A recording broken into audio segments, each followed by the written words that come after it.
नमस्कार, मी तुमचं स्वागत करते आपल्या चॅनलवरती। आज आपण वैकुंठ चतुर्दशी याविषयी मराठी माहिती थोडक्यात पाहणार आहोत। चला तर मग व्हिडिओला सुरुवात करूया। कार्तिक महिन्यातील शुक्ल पक्षातील चतुर्दशी ही वैकुंठ चतुर्दशी म्हणून ओळखली जाते। हिंदू धर्मात या चतुर्दशीला विशेष महत्त्व आहे। या दिवशी भगवान विष्णू आणि शिव यांची एकत्रित पूजा केली जाते।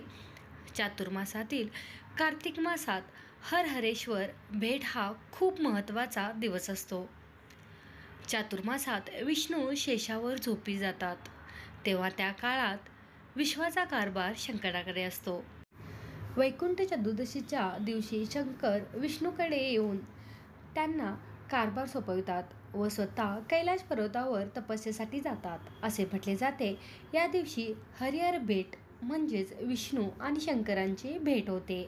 धार्मिक मान्यतेनुसार जो व्यक्ती या दिवशी भगवान शिव आणि विष्णूंची पूर्ण विधीपूर्वक पूजा केल्याने मोक्ष प्राप्त होतो, तसेच त्या व्यक्तीच्या आयुष्यातील सर्व दुःखे दूर होतात।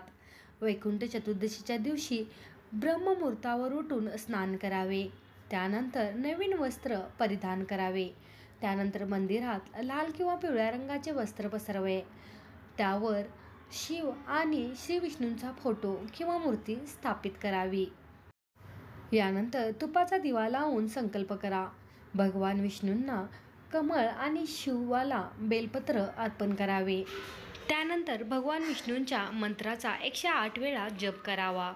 ओम श्री विष्णवेच विद्महे वासुदेवाय धीमहि तन्नो विष्णू प्रचोदयात। यानंतर भगवान शिवाच्या मंत्राचा जाप करावा। ओम नमः शिवाय।